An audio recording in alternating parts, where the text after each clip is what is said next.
नमस्कारम। अभी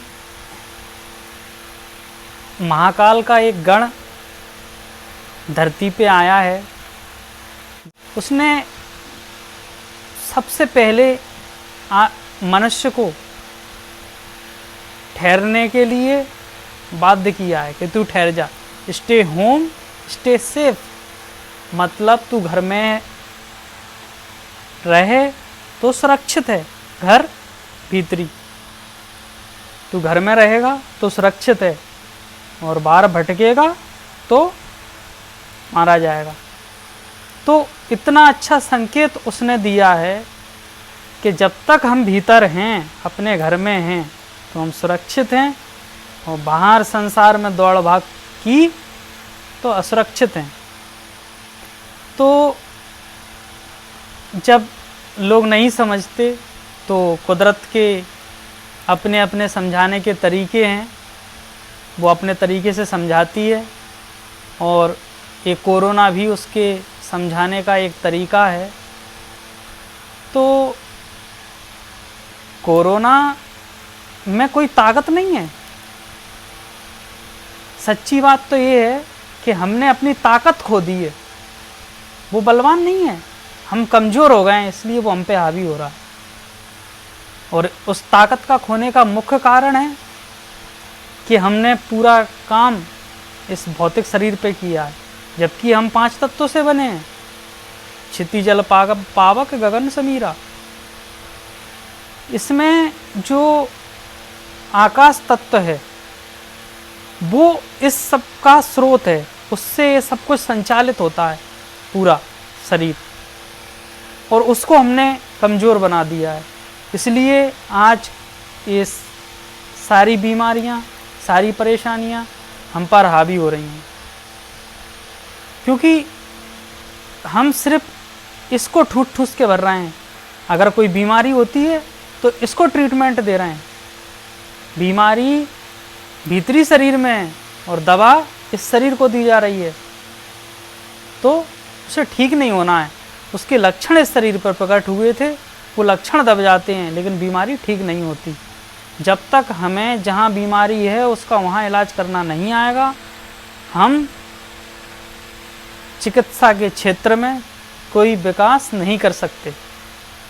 तो बीमारियां हमारे आकाश तत्व को कमज़ोर बना दिया हमने, क्योंकि आकाश तत्व को मजबूत बनाने की बहुत सारी जो विधियां थी वो हमने खो दी। सूक्ष्म शरीर को मजबूत बनाने की, ऊर्जा शरीर को मजबूत बनाने की जो विधियां थी उन पे हमने काम नहीं किया। उनको हम पोषण नहीं दे रहे, उनको हम फूड नहीं दे रहे। जब उन्हें भोजन नहीं मिलेगा तो वो कैसे मजबूत होंगे? तो जैसे इस शरीर को चलाने के लिए इसको पोषण देना जरूरी है, वैसे ही उनको भी हमें भोजन देना जरूरी है। और शांत चित्त, शांत मन, ध्यान द्वारा कर लेना ही उनका भोजन है। जब मन शांत होता है तो ब्रह्मांड से अधिक भोजन ग्रहण करने के लायक होते हैं। वो अपनी जो उन्हें आवश्यकता है वो यूनिवर्स से पूरी कर लेते हैं, लेकिन तब होती है जब मन शांत रहे। अब मन ने इस शरीर को जकड़ लिया है, तनाव से भर लिया है, तो उन तक तो भोजन पहुंचता ही नहीं, इसलिए वो निरंतर कमज़ोर होते चले जा रहे हैं। तो मेन बात जो है वो वहीं आ जाती है घूम फिर के, कि जो भी कष्ट है, जो भी परेशानी, आज साइंस भी इस बात को कह रहा है कि 3% बीमारियों को छोड़ करके 97% बीमारियां हमारे मन से हैं। कष्ट हमारे मन में है, बीमारी हमारे भीतरी मन में है। तो हमें उसको ट्रीटमेंट करने के लिए, उसको सही करने के लिए अपने भीतरी मन तक जाना होगा। अब एक बात बताओ, यदि